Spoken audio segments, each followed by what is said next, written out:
Prison from the Inside Out. Available now on Amazon.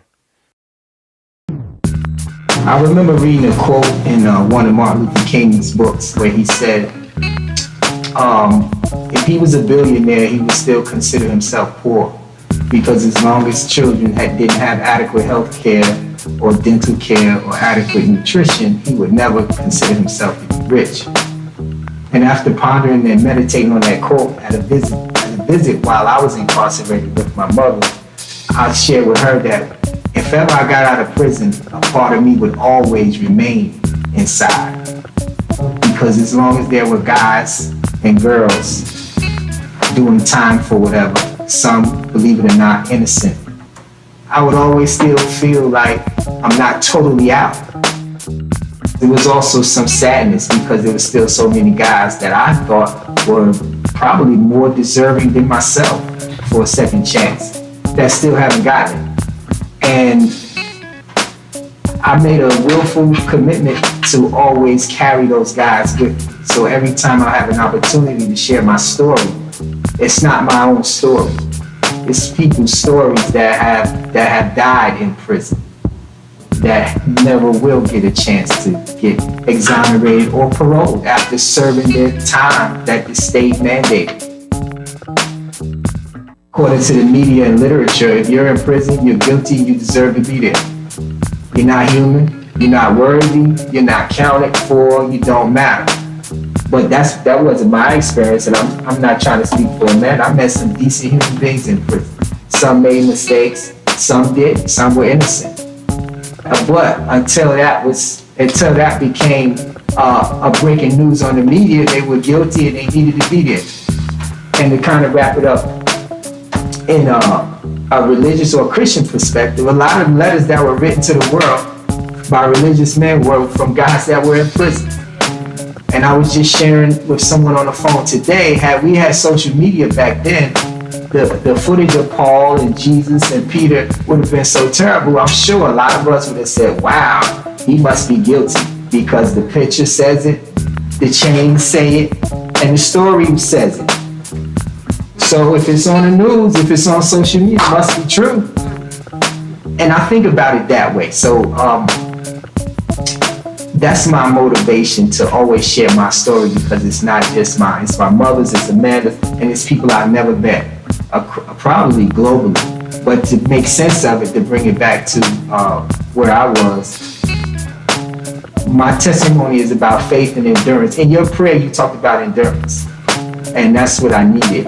I needed to endure, and by God's grace, I was able to endure that. And I got this second chance, and I won't squander it. That's why every opportunity I have to share my story, as much as I get tired of telling it, as much as I get tired of saying, my name is Will No More, I've been incarcerated, I get up to tell it again and again. They found me guilty of first-degree murder, and the judge gave me natural life in prison. And natural life means that as long as you're breathing, you stay in prison. You don't get out. You don't get out. I still had the freedom to make the decision to do what I wanted to do with my life. And I decided not to become the person that the place will kind of push you to become. But when you see a person of color or someone poor that can't afford strong representation, none of that matters. All factors are aggravating. None of them are mitigating. And time again, you see those people processed into prison and you hear about the enormous sentences they get for their crimes. You say that's kind of ridiculous. Really? They didn't offer you any other options? Nope, that was it. And you see that, for me, 24 and a half years consistently. People being taken advantage of because they either don't know the law, they don't know their rights. Some of them don't even know how to read or write, that believe that they have fair representation, whether it's somebody appointed or paid for, and end up coming to prison with these sentences that surpass logic, in my opinion. And it's just like a factory. It's just like an arbitrary abuse of power. And the funny thing about all things, and like my mother shares in her story, when I went to prison as her son, she wanted the world to stop and pay attention to that. Now, when I went to prison, all of this stuff I'm telling you about, I never paid attention to it. It didn't affect me. So many of my peers went to prison before me. They told me about how prison was on the inside. But when it came to the law and the disparity in sentencing and the unfairness, I didn't consider any of that. However, when I went to prison and I met guys who shared their stories with me, most of it I didn't believe because I was like, it's a little too far-fetched. And when they showed me their paperwork and I took the time to read it, and at the same time I'm paying attention to the news and I read what the newspaper is saying, and I'm seeing similarities, and I see people of privilege, whatever that means. Some of them getting a smack on the wrist. A smack on the wrist is anything short of going to prison. And then I see some of the same people getting sentences that were phenomenal, that kind of kept me up at night. And then I would go to my dear mother and say, Mom, you gotta do something about this. And she would say to me, you got a lot of them. Look what you're dealing with yourself. And I would say, but still, this is crazy. And consistently doing that, I believe, was the impetus for her to start her support group. But it's obvious that the justice system is biased, it's not fair, and I don't think it's ever been fair. And I'm speaking about the government from the top to the bottom, claims to be the beacon of light, claims to be the big bully to go around the world and fix everybody else in the backyard. I think we can do a much better job. And that's coming from somebody who's outside of prison now, not somebody who, I'm not sitting in prison anymore. We can do a much better job if we want to, but I don't think we care to. Only time I see laws getting changed is when somebody in government has a son or they themselves get in some trouble. Now it's like, let's look at these laws and see how we can make them adjust them. But when everyday people like myself, like Amanda or whoever get in some trouble, it's nothing wrong with the law, it's something wrong with you. And our answer is to put you away, get you away from society in the name of correction. So on one more note, I asked myself, what in the world can people like us do to make a difference if we really do care? And I think that it starts with the honest conversation about race, injustice, sexuality, and those things like that. It has to start there. And when it starts there and we keep some momentum going, eventually we can make some subtle changes. We might not see them in our lifetime, but everything has started somewhere. And you gotta go out, if the ship is gonna sink, you gotta let it sink with your hand up for justice. They found me guilty of first-degree murder. And the judge gave me natural life in prison. And natural life means that as long as you're breathing, you stay in prison. You don't get out. I still had the freedom to make the decision to do what I wanted to do with my life. And I decided not to become the person that the place will kind of push you to become.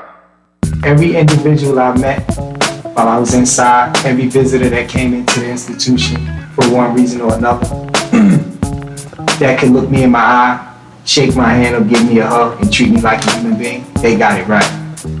Because I say all the time, prisons provide several opportunities to get different types of education, vocational programs, GED, etc., carpentry, sewing plants, and they can teach you skills. However, in such a negative environment like Amanda so greatly detailed, the longer you stay, the more your character can erode, and you can understand the need to develop a mindset just for survival that's similar to the environment. And a lot of people get out of prison, they don't know how to turn that off. And they continue that mindset when they get released, if they get released. But every person I met that treated me like a human being from day one to now has gotten it right with me to reinforce the need to maintain my integrity, to be decent, to be civil, to be upright. And that stands on top of my faith and my relationship with God. Statistic-wise, at least 85% of people that are incarcerated will be released. Because so many people I talk to, they feel like, what does this incarceration have to do with me? I'm not going to prison. Nobody I know goes to prison, so why am I concerned? When I say, well, I think you might want to rethink that, because at least 85% of people that are incarcerated will be released, and they may be coming to a community near you, whether you like that or not. And how you treat them, you may interact with them and not even know it, but how you treat them is more significant than your personal stereotypes or prejudices. That's why it matters. They found me guilty of first-degree murder. And the judge gave me natural life in prison. And natural life means that as long as you're breathing, you stay in prison. You don't get out. You don't get out.